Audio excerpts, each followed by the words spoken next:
El vidrio es un líquido.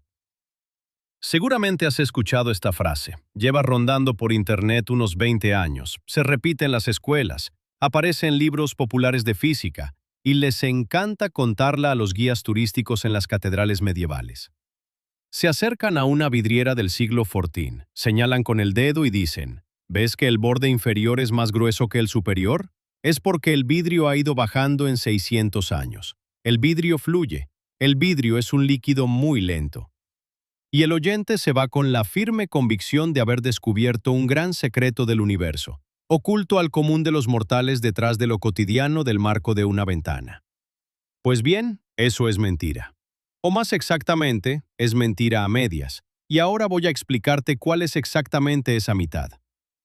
La respuesta a la pregunta de si es líquido o no es mucho más interesante que un simple sí o un simple no. La respuesta está en algún punto intermedio. Y ese punto intermedio es uno de los lugares más extraños de toda la física de la materia condensada. Esa rama que estudia cómo exactamente los átomos se combinan para formar un material. Al final de esta conversación vas a entender en qué se diferencia el vidrio del hielo, en qué se diferencia del agua y por qué científicos serios siguen discutiendo hoy en día cómo clasificarlo correctamente. Y lo más importante, aprenderás a distinguir las afirmaciones reales y físicamente válidas sobre el vidrio de los mitos bonitos pero equivocados que circulan por Internet. Empecemos por la pregunta más sencilla, a la que la mayoría de la gente no sabe responder con claridad. ¿Qué es exactamente un sólido? Parece que no hay mucho que pensar. Sólido es lo que es sólido. Un ladrillo es sólido, una mesa es sólida, el diamante es sólido. Un líquido es lo que fluye. El agua fluye. El aceite fluye, el mercurio fluye. Un gas es lo que ocupa todo el volumen disponible. Esa es toda la clasificación que nos enseñaron en quinto de primaria. El problema es que esa clasificación funciona a nivel cotidiano, pero se desmorona en cuanto miramos un poco más a fondo. Lo que ocurre es que cuando un físico dice sólido, no se refiere a que puedas golpearlo. Se refiere a una estructura interna muy concreta. Los átomos en su interior están ordenados, y eso es lo que se llama red cristalina. Toma sal, sal de cocina ordinaria. Si miras un grano de sal bajo el microscopio, ves cubitos diminutos, cubos perfectamente regulares con caras rectas. Eso no es casualidad. Es la manifestación visible de que los átomos de sodio y cloro en su interior están dispuestos con precisión en los nodos de un cubo. Cada átomo conoce su lugar. Cada vecino es predecible. 100 átomos en una dirección, 100 átomos en otra, 100 átomos en una tercera. Y en todas partes la misma red, la misma geometría, el mismo orden. Eso es un cristal. El diamante es un cristal. El cuarzo es un cristal. El hielo es un cristal. Y por eso los copos de nieve tienen forma hexagonal. Es la simetría de 6 lados de las moléculas de agua dispuestas en una red regular.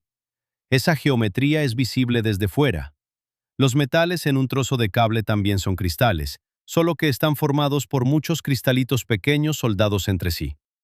El azúcar granulado son cristales. La mayoría de los sólidos con los que tratamos están organizados exactamente así. Los átomos están en fila, tienen orden a larga distancia. Este es un término que hay que recordar, lo usaremos más adelante. El orden a larga distancia significa que, conociendo la posición de un átomo, puedes predecir con gran precisión la posición de un átomo que se encuentra a una distancia de 1000 o 1.000.000 de diámetros atómicos. El orden a larga distancia es la firma del cristal. Y ahora el líquido. Llena un vaso de agua e imagina que te has reducido al tamaño de una molécula. ¿Qué verías a tu alrededor? Caos.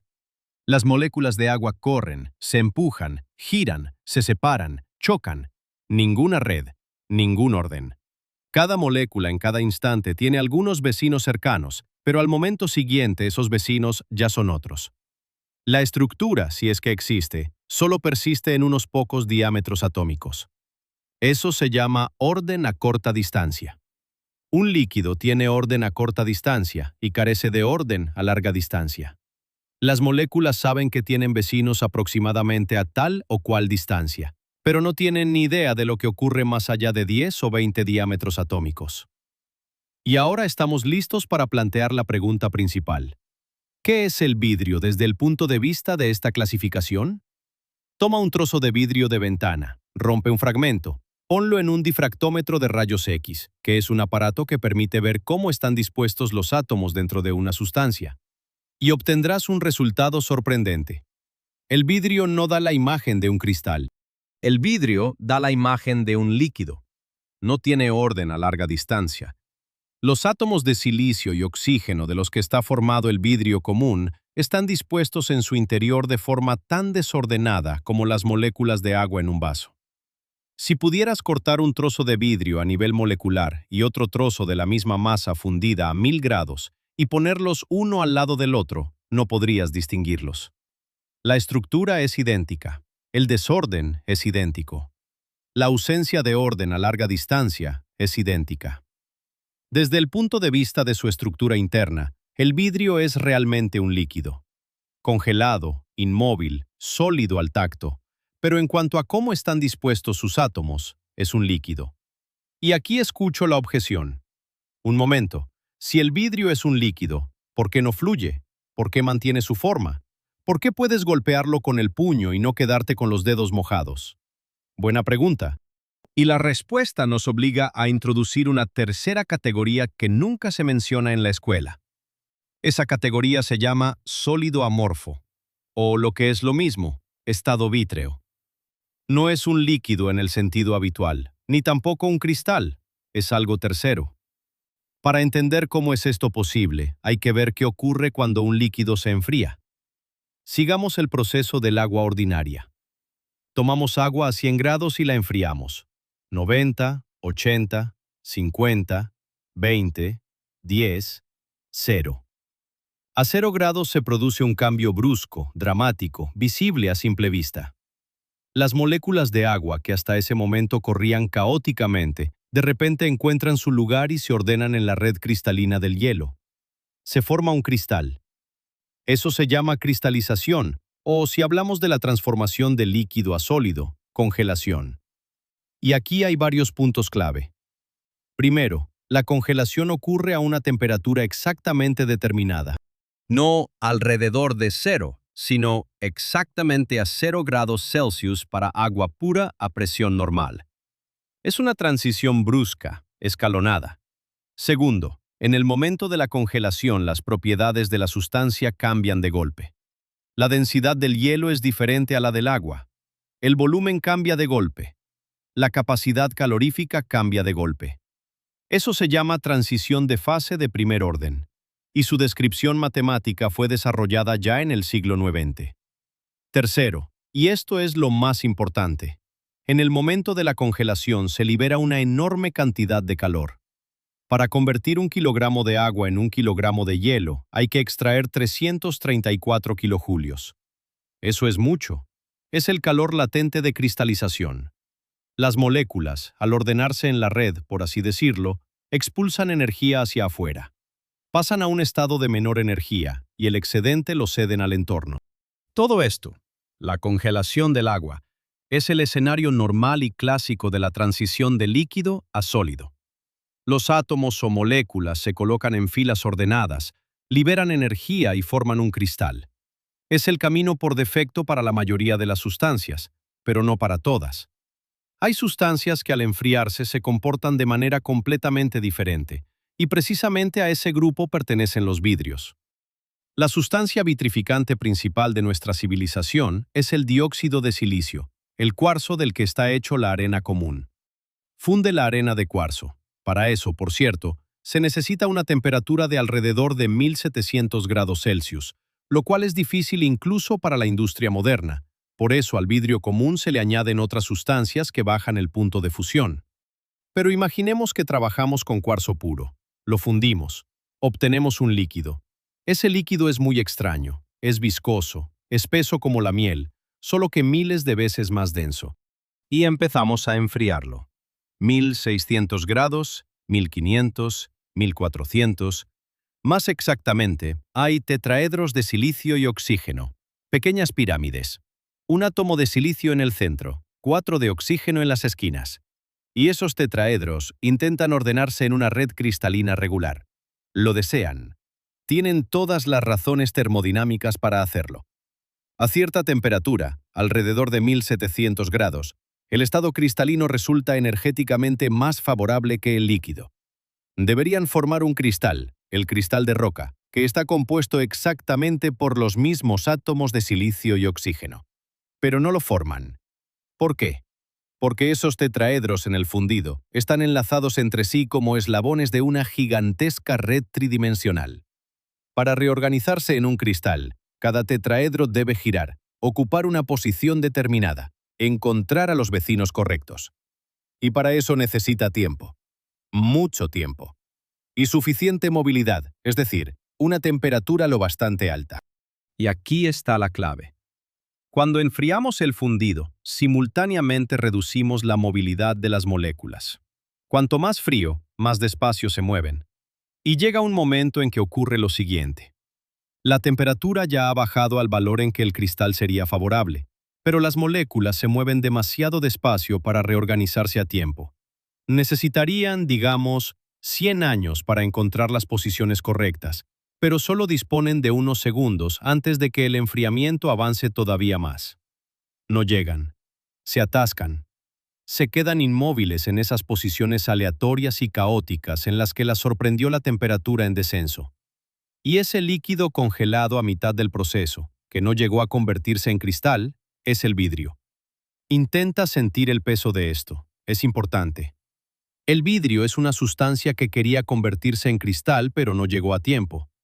Conservó la estructura del líquido porque le faltaron tiempo y movilidad para hacer la transición al cristal.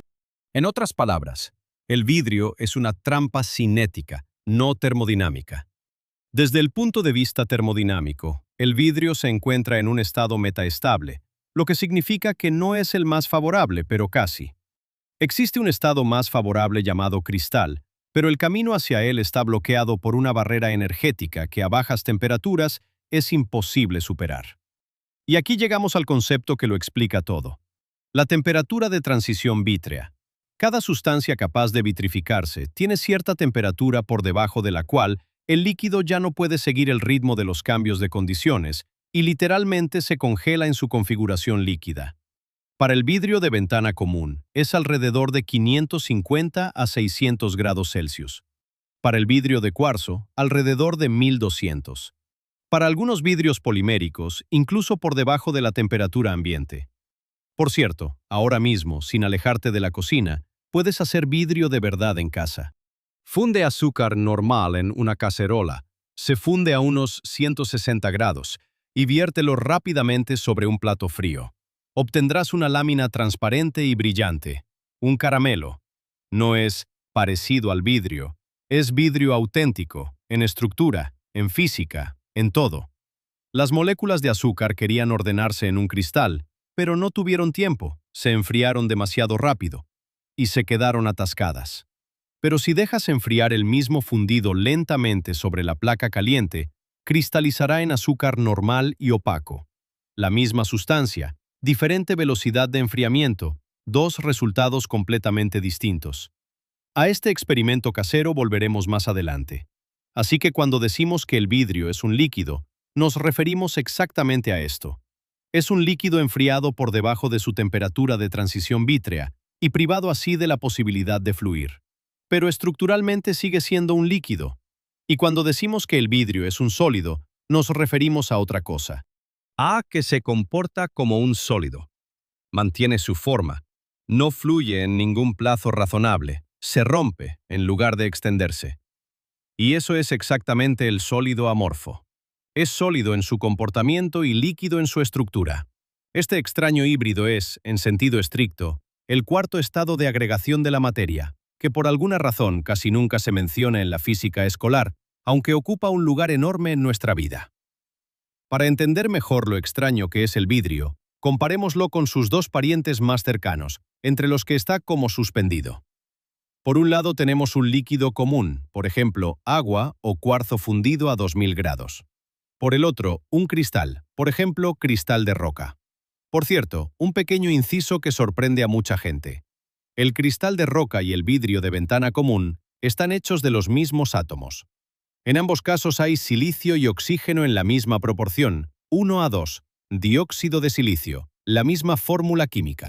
La diferencia está solo en cómo están dispuestos esos átomos. En el cristal de roca están en una red regular, en el vidrio están desordenados. Y esa diferencia en la disposición es suficiente para que de arena barata, gratuita en la naturaleza, se obtenga una piedra transparente que durante milenios fue valorada como el oro, y de los mismos átomos, fundidos y enfriados rápidamente, el vidrio ordinario que hoy se produce en miles de millones de toneladas al año. El mismo compuesto químico, dos sustancias completamente diferentes. Es, dicho sea de paso, una ilustración magnífica de cuánto determina la estructura las propiedades. No de qué está hecha una sustancia, sino exactamente cómo está hecha con eso. Volvamos a la comparación. Un líquido tiene una propiedad muy característica, fluye. Es decir, bajo la acción incluso de la fuerza más pequeña, con el tiempo cambia de forma. Pon una taza con agua sobre una mesa ligeramente inclinada y el agua se derramará. Ponla recta y el agua adoptará la forma de la taza y se distribuirá en el fondo de modo que la superficie quede horizontal. Es decir, sabe adoptar la forma del recipiente. Un cristal no tiene esa propiedad en absoluto. El cristal conserva su propia forma. Un diamante tallado tendrá exactamente el mismo aspecto dentro de 1000 años que hoy, siempre que no lo rayes ni lo fundan. Con el vidrio la situación es muy curiosa. Formalmente, a temperaturas por debajo del punto de transición vítrea, el vidrio no fluye. Así lo describe la física, así se comporta en el experimento. Pero espera, ¿y las vidrieras? ¿Y los cristales de ventana en casas antiguas que son más gruesos abajo que arriba? Todo el mundo lo sabe. Es un hecho físico que se puede ver con los propios ojos. Pues bien, agárrate fuerte, porque ahora voy a destruir uno de los malentendidos más extendidos en la divulgación científica. Las vidrieras y los cristales viejos con el engrosamiento abajo no son prueba de que el vidrio fluye. Eso no tiene nada que ver con la fluidez del vidrio. En realidad es todo lo contrario. Y aquí es donde empieza lo más interesante. Lo que ocurre es que la tecnología de producción de vidrio plano hasta principios del siglo XX era completamente diferente a la actual. El vidrio de ventana moderno se produce mediante el llamado proceso float. Lo inventó el inglés Alastair Pilkington en 1952, y en el 59 el método llegó a la producción industrial. La idea es que el vidrio fundido se vierte en una capa fina sobre un baño de estaño fundido. El estaño es más denso que el vidrio, por lo que el vidrio flota sobre él como el aceite sobre el agua. La superficie del estaño es perfectamente lisa porque es un líquido. La superficie del vidrio que está en contacto con él también queda perfectamente lisa. La superficie superior del vidrio se nivela bajo la acción de la gravedad y obtenemos una lámina de vidrio perfectamente plana y perfectamente uniforme en grosor. Sin curvatura. Sin engrosamientos. Cualquier ventana moderna es una lámina plana de grosor uniforme con precisión de micra. Pero en la Edad Media y antes de Pilkington, el vidrio se fabricaba de manera completamente diferente. Existían dos métodos principales. El primero, el más antiguo, se llamaba de corona o en corona. El soplador de vidrio tomaba en el tubo una gota de vidrio fundido, la soplaba hasta formar una burbuja y luego empezaba a girar rápidamente el tubo. La burbuja, bajo la acción de la fuerza centrífuga, se abría y se convertía en un disco plano.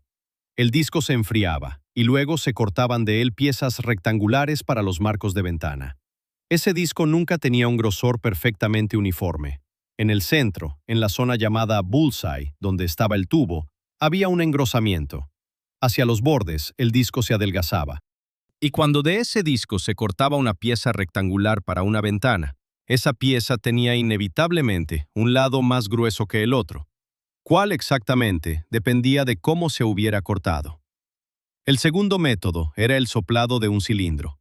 El soplador soplaba una burbuja larga que se convertía en un cilindro. Luego ese cilindro se cortaba a lo largo, se desplegaba en una lámina plana y se enfriaba. Este método daba láminas más uniformes, pero tampoco eran perfectas. El grosor variaba un 10 o 20% de un borde al otro.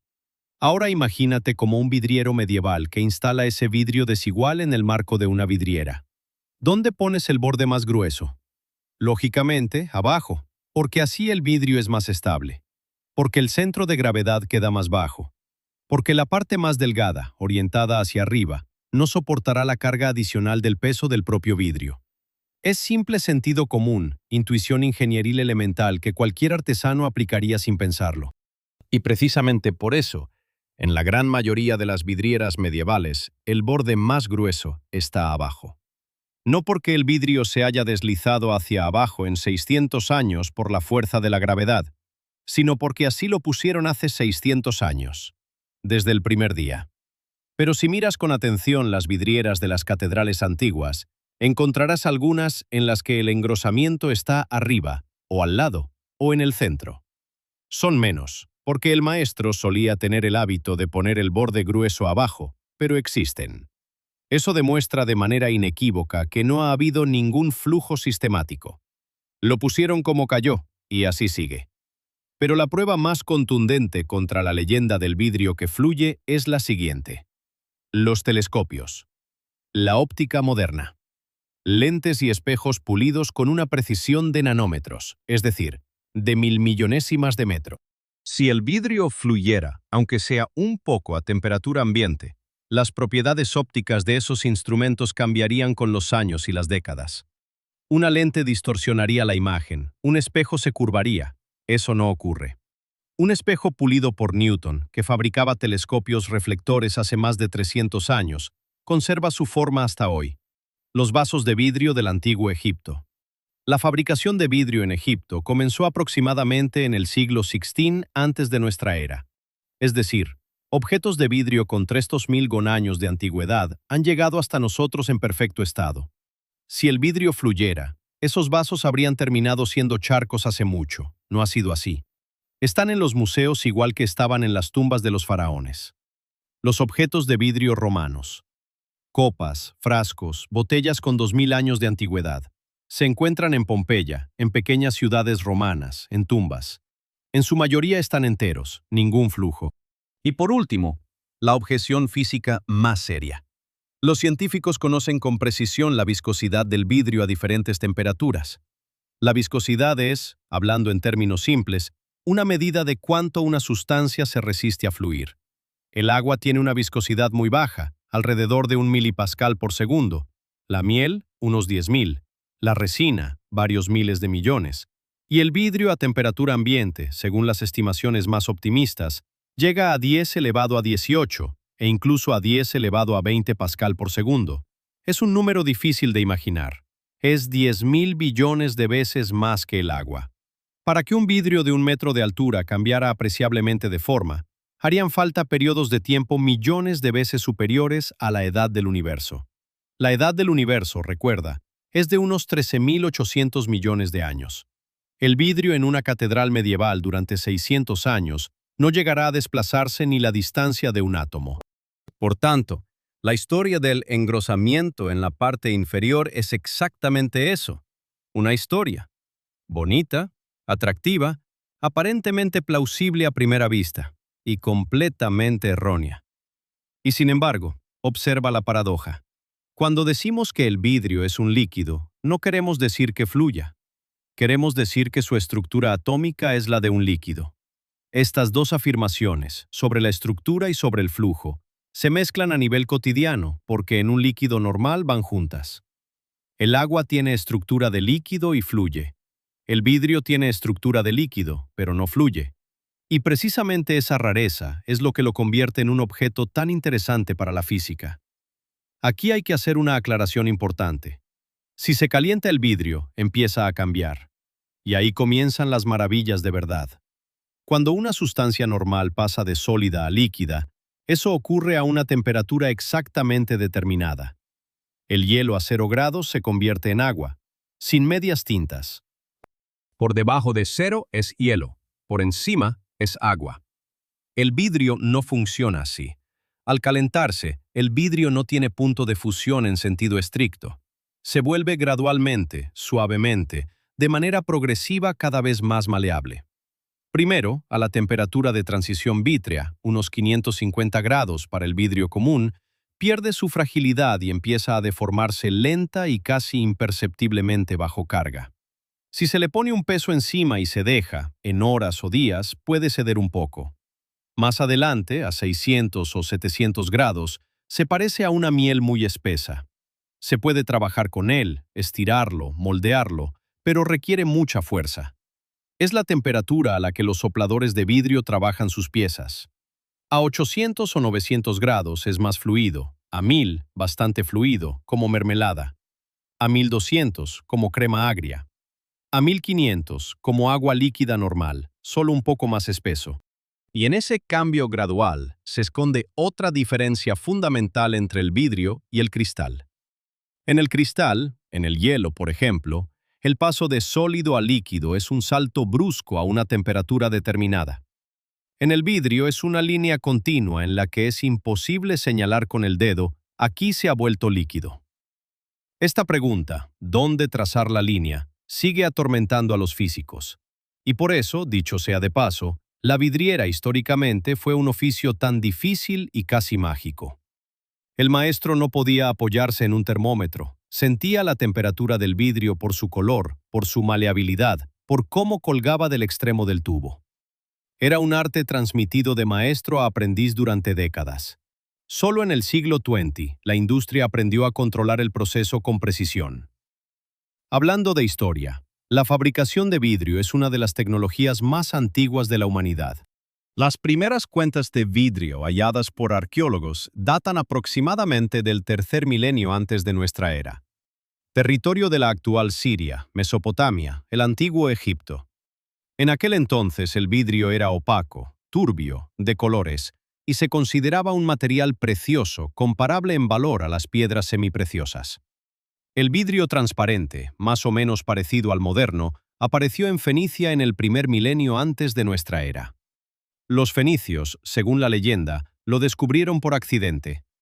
Unos mercaderes se detuvieron en una orilla de arena, encendieron un fuego y para apoyar las ollas usaron trozos de natrón, que es carbonato sódico natural, un mineral que llevaban como mercancía desde Egipto.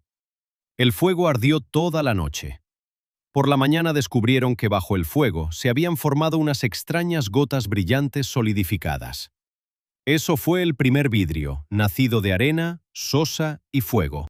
La leyenda quizás no sea del todo exacta.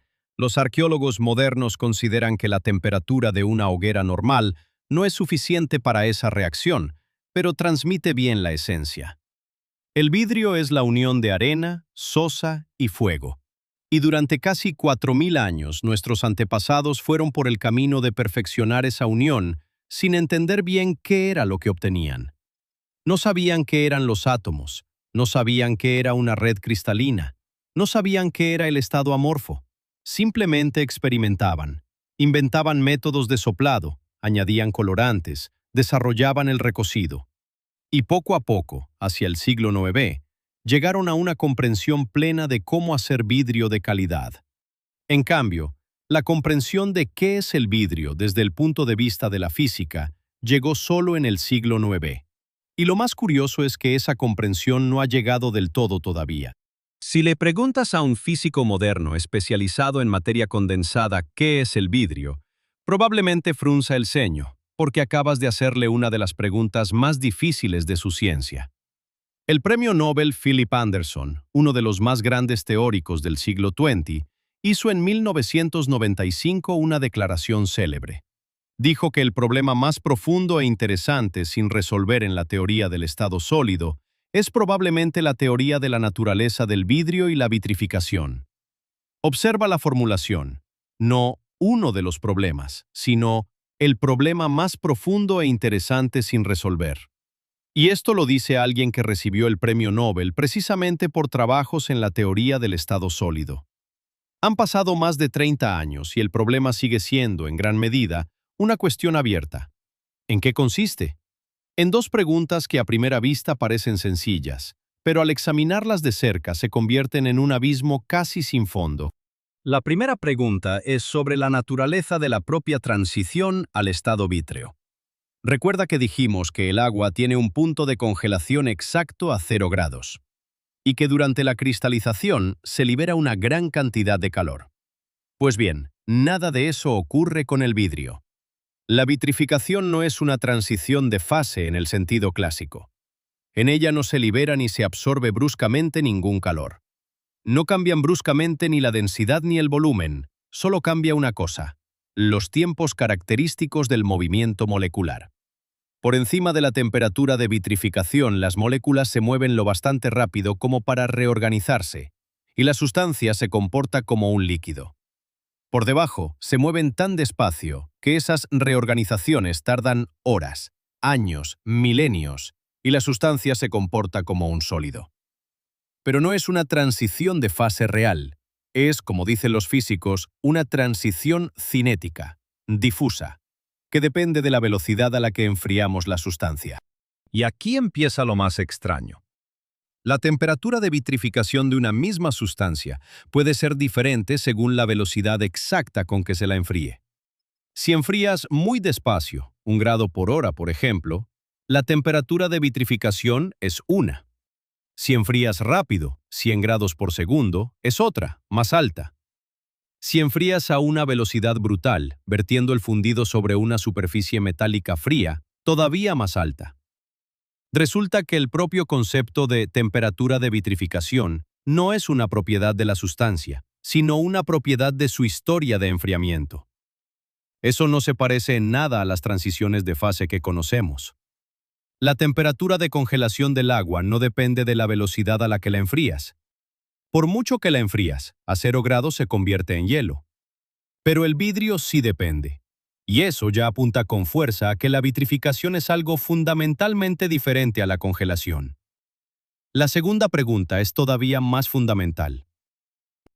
¿Existe, en principio, si se enfría infinitamente despacio, alguna temperatura absoluta por debajo de la cual un líquido ya no puede existir de ninguna forma salvo como vidrio? Ese hipotético límite de temperatura recibió el nombre de temperatura de Kaufman por el químico estadounidense Walter Kaufman, quien en 1948 formuló la paradoja que hoy lleva su nombre. La esencia de la paradoja es la siguiente: si se extrapola el comportamiento de un líquido sobreenfriado, es decir, un líquido enfriado por debajo de su punto de fusión, pero que aún no se ha convertido en vidrio, resulta que a cierta temperatura su entropía debería igualarse con la del cristal de la misma sustancia. La entropía es una medida del desorden. En un líquido es mayor, en un cristal es menor. Y a cierta temperatura baja, si la extrapolación es correcta, las entropías deberían igualarse. Y si se enfriara todavía más, la entropía del líquido sería menor que la del cristal, lo cual es físicamente absurdo. Una sustancia desordenada no puede ser más ordenada que una sustancia ordenada. Eso simplemente contradice el sentido común y la termodinámica. De esta paradoja se pueden extraer dos conclusiones distintas. O bien, en algún punto del camino hacia la temperatura de Kaufman, debe ocurrirle algo a la sustancia que evite la paradoja, es decir, debe producirse alguna transición real, ideal, termodinámica al estado vítreo. O bien la extrapolación es incorrecta, y el comportamiento del líquido sobreenfriado al aproximarse a la temperatura de Kaufman cambia de tal manera que la paradoja no aparece. Y ese dilema, si existe o no una transición vítrea ideal, lleva atormentando a los físicos más de 70 años. Existen distintas teorías. Unos dicen que sí existe, que hay cierta temperatura fundamental por debajo de la cual un líquido físicamente no puede existir como tal, ni siquiera teóricamente, y debe sufrir alguna transición de fase a un vidrio ideal particular. Esa es la llamada hipótesis de la transición vítrea ideal. Otros dicen que no hay ninguna transición real, que todo es una ilusión producida por nuestra mirada externa al proceso de ralentización de la sustancia. Ese debate continúa hoy en día, en los años 2020, y por ahora no hay una respuesta definitiva. El experimento aquí es extremadamente complicado, porque para comprobar qué ocurre cerca de la temperatura de Kaufman, habría que enfriar la sustancia tan despacio que el experimento llevaría milenios. Y aquí viene un experimento natural que nos rescata: el ámbar. Sí, ese ámbar, La resina fosilizada de árboles antiguos en la que a veces se encuentran insectos. El ámbar es también vidrio, por su estado físico, por su estructura, por su tipo de amorfidad. Y ese ámbar ha permanecido bajo tierra durante millones de años. El ámbar más antiguo que han estudiado los científicos tiene unos 200 millones de años. 200 millones de años. Eso ya no es un experimento de laboratorio. Eso es un experimento geológico. Es millones de veces más largo que cualquier experimento posible en un instituto. Y las mediciones muestran que el ámbar durante ese tiempo ha cambiado muy despacio, muy despacio, pero de forma comprobada. Sus propiedades en millones de años se han desplazado muy levemente, pero de manera fiable, en la dirección del estado que tendría si hubiera sido enfriado durante más tiempo del que es técnicamente posible en un laboratorio. Es decir, el ámbar es un experimento natural de vitrificación a velocidad ultralenta. Y ese experimento, por ahora, no permite responder de manera definitiva a la pregunta principal. Solo dice que cerca de la temperatura de vitrificación efectivamente ocurren procesos muy lentos, apreciables solo en escalas de millones de años. ¿Qué significan esos procesos para la teoría? Sigue siendo objeto de debate. Conviene decir aquí unas palabras sobre las personas. La física del vidrio es un campo en el que han trabajado científicos verdaderamente grandes del siglo XX. El ya mencionado Anderson, el físico francés Pierre-Gilles Lejeune, también premio Nobel, quien hizo mucho por la comprensión de la materia blanda, a la que pertenecen los vidrios, los polímeros y los cristales líquidos. David Thouless, otro premio Nobel, cuyos trabajos sobre sistemas amorfos sentaron las bases de la comprensión moderna. Muchos nombres, muchas ideas, y aún así, en términos generales, seguimos sin tener una teoría única, aceptada universalmente, de la vitrificación. Eso, hay que reconocerlo, es un hecho asombroso. Una sustancia con la que la humanidad lleva tratando 4000 años, una sustancia que cubre las ventanas de casi cada casa del planeta. Una sustancia sin la que no habría lentes, ni microscopios, ni telescopios, ni fotografía, ni nuestra civilización tal como la conocemos. Y esa misma sustancia, desde el punto de vista de la física, sigue siendo uno de los grandes enigmas de la ciencia moderna. Hablando de escala, hoy en el mundo se producen unos 150 millones de toneladas de vidrio al año. Eso es más que todo el oro extraído a lo largo de toda la historia de la humanidad. Según las estimaciones más recientes, se han extraído unos 200.000 toneladas de oro en total. Es decir, en un solo año, hacemos vidrio en unas 750 veces más en masa que todo el oro extraído por la humanidad en todos los milenios. Y aún así no entendemos del todo qué es esa sustancia. Otra cosa que asombra la imaginación cuando uno empieza a pensar de verdad en el vidrio es cuánto está extendida esa naturaleza amorfa por nuestro mundo. Cuando decimos vidrio, normalmente pensamos en el cristal de la ventana o en una botella de vino. Pero el estado amorfo, vítreo, es una clase enorme de sustancias que va mucho más allá de lo que solemos llamar vidrio en la vida cotidiana. Por ejemplo, la mayoría de los plásticos son sustancias amorfas, vidrio en su naturaleza física. Solo que en lugar de silicio y oxígeno, su base son largas cadenas de carbono. El policarbonato, del que se hacen las viseras protectoras y los cristales irrompibles de las gafas, es un vidrio polimérico. El poliestireno, del que están hechos los vasos desechables, es vidrio. El plexiglas, el vidrio acrílico, es vidrio en sentido físico, no solo en el nombre. El caramelo duro que compras para los niños es vidrio. ¿Recuerdas el experimento casero al que prometí volver? Aquí está. Funde azúcar en una cacerola. Cuando esté completamente líquida a unos 160 grados, viértela rápidamente sobre un plato frío. Solo te aviso de antemano. Si lo repites, hazlo solo con adultos. El azúcar fundido quema más que el agua hirviendo, y las salpicaduras al verter son peligrosas. Obtendrás una lámina dura, brillante, transparente o ligeramente amarillenta. Eso es vidrio auténtico. En estructura, en comportamiento, en todos los parámetros físicos. Las moléculas de azúcar no tuvieron tiempo de ordenarse en un cristal porque las enfriaste demasiado rápido y se quedaron atascadas. En cambio, si dejas enfriar el mismo azúcar fundido despacio, Dejándolo enfriar durante horas en la cacerola caliente, cristalizará. Se formará azúcar de cristal grueso. La misma sustancia, la misma composición química, pero en el primer caso obtendrás un caramelo, transparente, duro, con todas las propiedades del vidrio. En el segundo, azúcar normal, opaco, microcristalino. La diferencia está solo en la velocidad de enfriamiento. La velocidad de enfriamiento determina si las moléculas tienen tiempo de ordenarse en un cristal o no. Es, dicho sea de paso, un experimento casero excelente que muestra de manera muy visual qué es la vitrificación. Continuemos. El obsidiana. El vidrio volcánico natural, que se forma cuando la lava incandescente de un volcán se enfría rápidamente al caer al agua o simplemente al aire.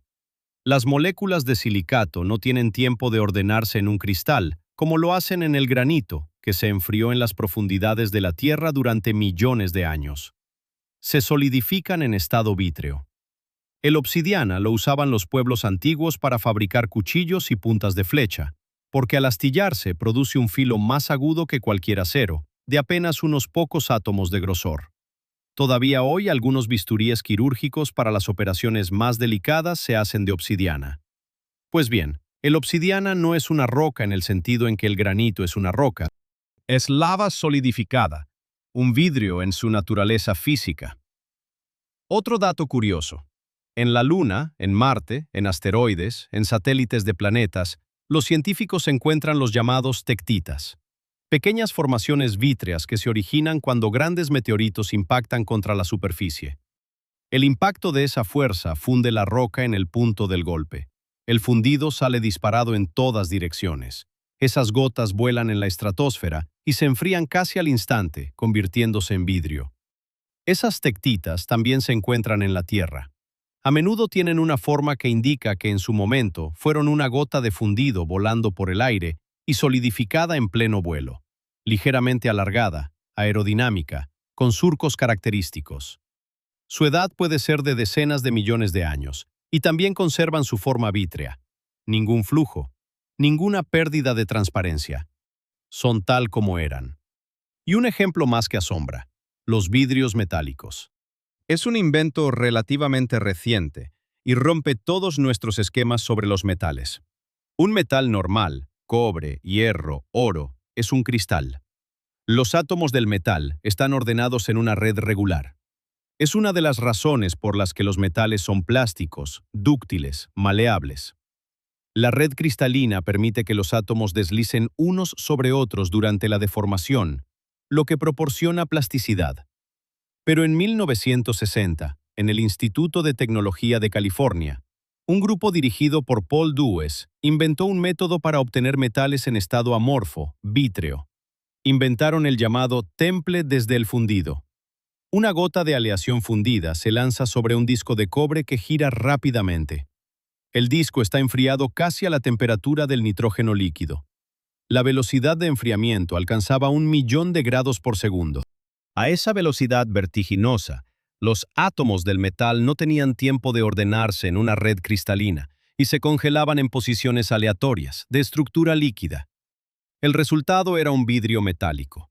Sus propiedades eran absolutamente increíbles. Resistencia varias veces superior a la del acero normal de la misma composición. Elasticidad mucho mayor.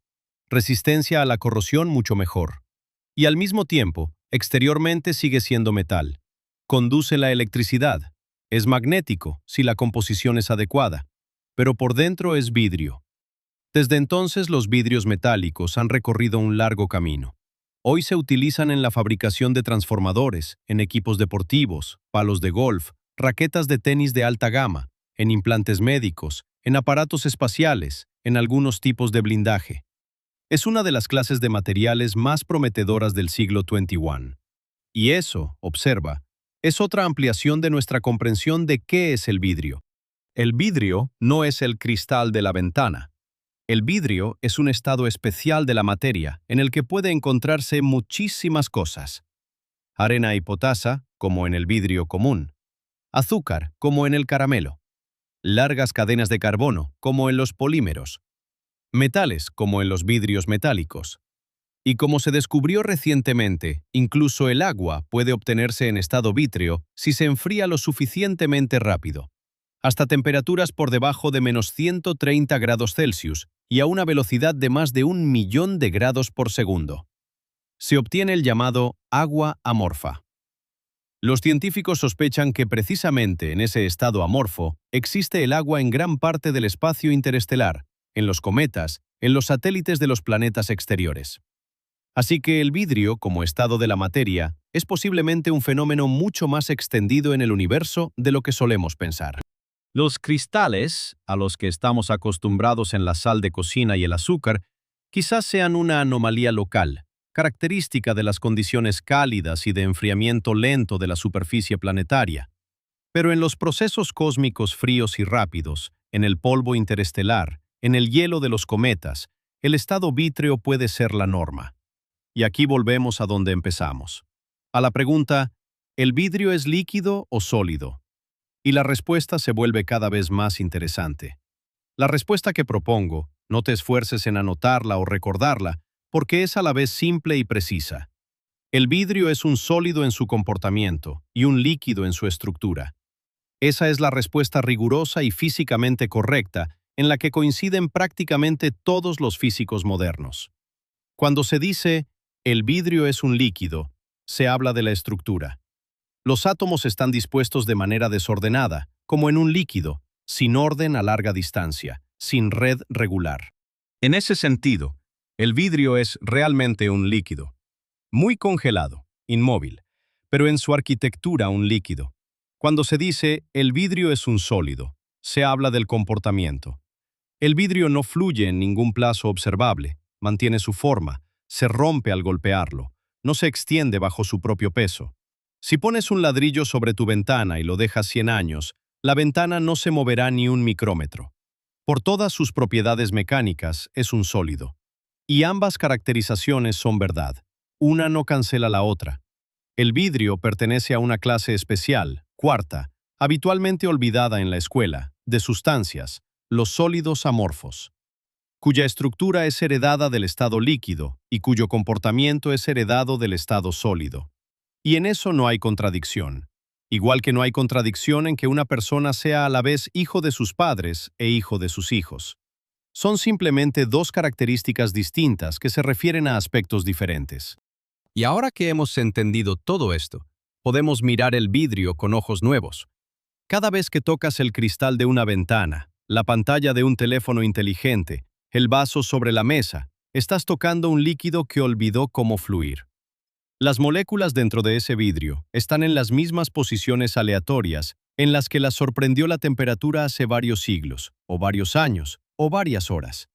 Les gustaría moverse. Desde el punto de vista termodinámico, les convendría más reunirse en cristal de roca, que es más bonito, más transparente, más resistente. Pero no pueden. Están demasiado congeladas, están atascadas, están condenadas a permanecer en esa configuración desordenada hasta que alguien vuelva a calentar ese vidrio a 550 grados y reactive su movimiento. Eso, si lo piensas, es una imagen física muy hermosa. Las moléculas de tu ventana son prisioneras de su propia lentitud. Asomemos ahora un poco hacia lo que ocurre con el vidrio con el tiempo. Ya dije que en el transcurso normal de una vida humana no se producen cambios en el vidrio. Pero si nos vamos a tiempos geológicos, los cambios existen. Y tienen que ver principalmente no con el flujo, sino con un proceso llamado desvitrificación o recristalización. Es, a grandes rasgos, la transición lenta del estado vítreo al cristalino. Recuerda que dije que el vidrio es una sustancia que quería convertirse en cristal, pero no llegó a tiempo. Pues bien, con tiempo suficiente, en determinadas condiciones, puede terminar lo que no terminó en su momento. En la superficie del vidrio antiguo, con humedad elevada o cambios de temperatura, pueden aparecer pequeños cristalitos. El vidrio se vuelve turbio, pierde transparencia. Eso se puede ver en algunos objetos de vidrio romanos, especialmente los que estuvieron en suelo húmedo. Se recubren de una película irisada característica, una capa en la que la estructura del vidrio empezó a cambiar. A veces ese vidrio se llama patinad y es muy apreciado por los coleccionistas precisamente por esa pátina del tiempo. A veces la desvitrificación avanza no solo en la superficie, sino en la masa. Obsidianas muy antiguas, por ejemplo, pueden volverse algo opacas en su interior, lo que significa que han aparecido dentro pequeños cristalitos que dispersan la luz. La velocidad de ese proceso es extremadamente baja. A temperatura ambiente, en aire seco, es ínfima, pero a lo largo de millones de años es apreciable. Y aquí surge una curiosa pregunta filosófica. ¿Qué es un vidrio en cuyo interior ya han aparecido muchos núcleos cristalinos? ¿Sigue siendo vidrio? ¿O ya es otra cosa? No hay un límite claro, es una transición gradual. Y esa gradualidad, esa difuminación de los límites, es el rasgo distintivo de todo lo relacionado con el vidrio. Hablemos ahora del aspecto técnico, aplicado, de lo que el vidrio ha hecho con la civilización. Esta también es una parte importante de la historia, porque sin entenderlo, no apreciaremos qué arriesgaría la ciencia y la cultura si de algún modo el vidrio no hubiera existido. Subamos a la máquina del tiempo. Finales del siglo XIII. Una pequeña ciudad italiana en algún lugar entre Pisa y Venecia. Un viejo monje copista se queda ciego hacia los 45 años y ya no puede trabajar en el escritorio. Su mano todavía es firme, su mente clara, pero sus ojos ya no distinguen las letras. Antes su destino sería predecible. 15 o 20 años más de vida tranquila sin su trabajo favorito. Pero precisamente en esos años, según distintas estimaciones entre 1280 y 1290, en algún lugar de Italia aparecen las primeras gafas, 2 lentes de vidrio en una montura. Y el monje que estaba perdiendo la vista vuelve a ver la línea. Los historiadores estiman que la aparición de las gafas añadió al intelectual y al artesano europeos entre 15 y 20 años de vida mental activa. Este solo hecho explica en gran medida el Renacimiento europeo. Un monje o un sabio podía seguir leyendo y escribiendo hasta los 70, y no hasta los 45. Pero eso es solo el comienzo. Varios siglos más tarde, en el XVII, un comerciante de telas holandés llamado Antonie van Leeuwenhoek, por curiosidad, pule pequeñas esferas de vidrio y las dirige a través de una gota de agua de un charco. Y ve lo que ningún ser humano había visto antes. Bacterias, protozoos, glóbulos rojos, espermatozoides, un mundo invisible entero. Eso transformó la biología y la medicina. Sin vidrio no existiría la microbiología. En ese mismo siglo, en 1609, Galileo dirige un telescopio construido por él mismo con 2 lentes de vidrio hacia el cielo nocturno y ve las lunas de Júpiter, las fases de Venus, los cráteres en la Luna. La imagen aristotélica del mundo se desmorona en una sola noche. Comienza la astronomía moderna. Sin vidrio no hay termómetro. Sin termómetro no hay medicina ni química normales. Sin vidrio no hay matraces, retortas, probetas. Sin ellas no hay ciencia química. Todos esos hermosos aparatos de destilación de los alquimistas y luego de los químicos, todos son de vidrio. Sin vidrio no hay placas fotográficas ni cámaras de fotos. No hay astronomía telescópica moderna. No hay bombillas. Edison necesitaba una ampolla de vidrio para crear el vacío alrededor del filamento. No hay válvulas electrónicas. No hay tubos de rayos X. No hay fibra óptica por la que hoy circula todo el Internet. Es, dicho sea de paso, también vidrio, una fibra de cuarzo especialmente puro del grosor de un cabello humano, por la que la luz viaja cientos de kilómetros sin atenuación significativa. Hoy por esas fibras se transmite literalmente toda la información mundial. Cuando ves un vídeo, la mayor parte de su trayecto lo recorre por vidrio. El mismo vidrio, la antigua tecnología fenicia, convertida en la base de la comunicación espacial. Es, hay que reconocerlo, una trayectoria fantástica para un solo material. Desde las cuentas en la tumba de un faraón hasta la red de información global. Y todo eso gracias a que esa sustancia tiene 3 propiedades mágicas. Es transparente, puede adoptar cualquier forma, y permanece en esa forma prácticamente para siempre. Y todas esas propiedades son consecuencia directa de que el vidrio tiene una naturaleza extraña y dual. Es transparente porque no tiene capas ordenadas que dispersarían la luz como la mayoría de los cristales. La estructura caótica de un líquido, por paradójico que parezca, hace que el vidrio sea perfectamente permeable a la luz visible. Puede adoptar cualquier forma porque al calentarse, se ablanda suave y gradualmente, sin transición brusca, y puede estirarse, soplarse, verterse, prensarse. Es una propiedad única que no tienen ni los cristales ni los líquidos ordinarios. Un cristal al calentarse pasa directamente de sólido a líquido. No se puede trabajar con él en estado intermedio. Con el vidrio sí se puede. Por eso del vidrio se puede hacer tanto un hilo finísimo de 10 micras de grosor como un enorme espejo astronómico de 8 metros de diámetro.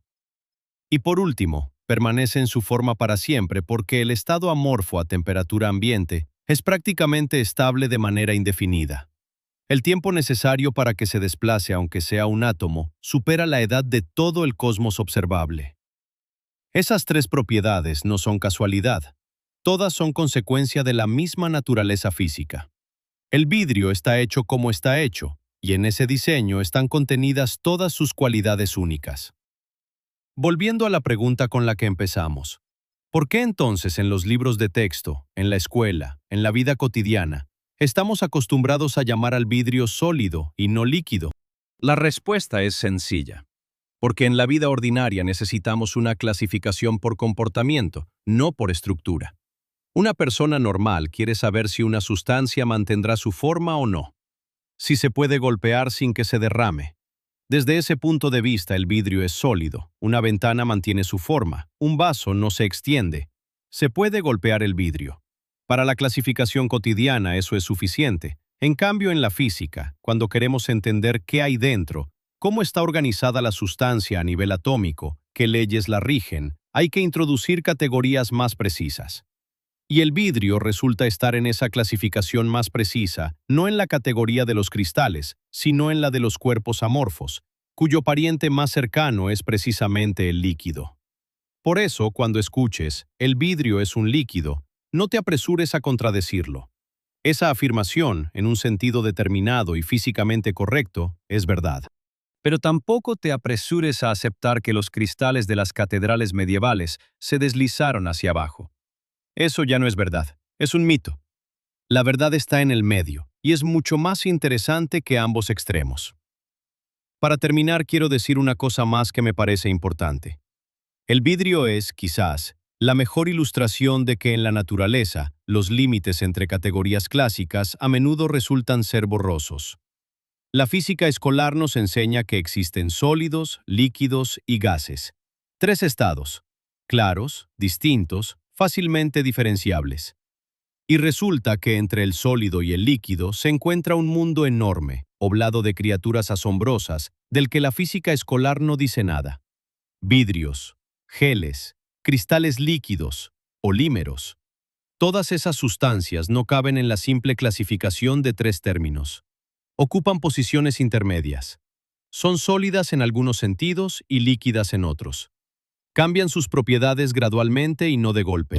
Dependen no solo de la temperatura y la presión, sino de la historia, de cómo exactamente se las enfrió o calentó. Y la gran mayoría de los materiales con los que tratamos en nuestra vida cotidiana pertenece exactamente a esa clase intermedia y extraña. Plásticos, caucho, pinturas, lacas, geles para el cabello, gelatina, gominolas, chocolate.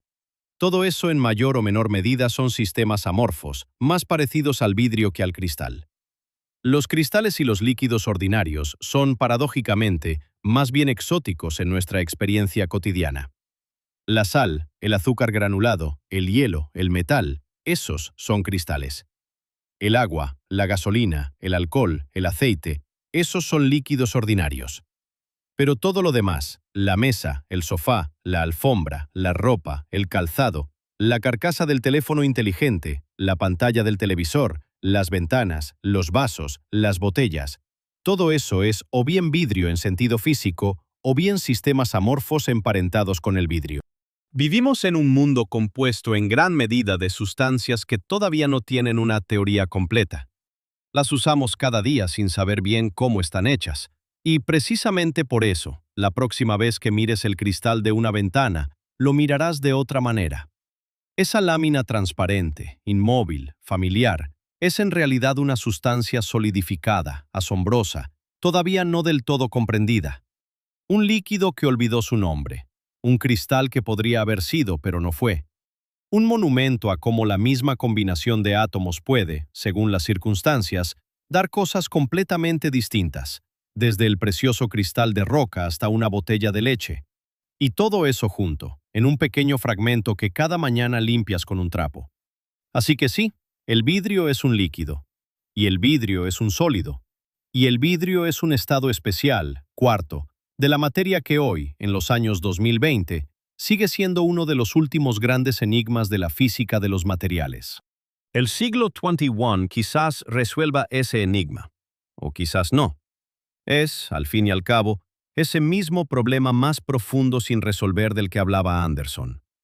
Y no me sorprendería que la humanidad llegara a Marte, descifre el genoma de la longevidad y aprenda a controlar la fusión termonuclear antes de entender definitivamente qué es el vidrio ordinario de una ventana.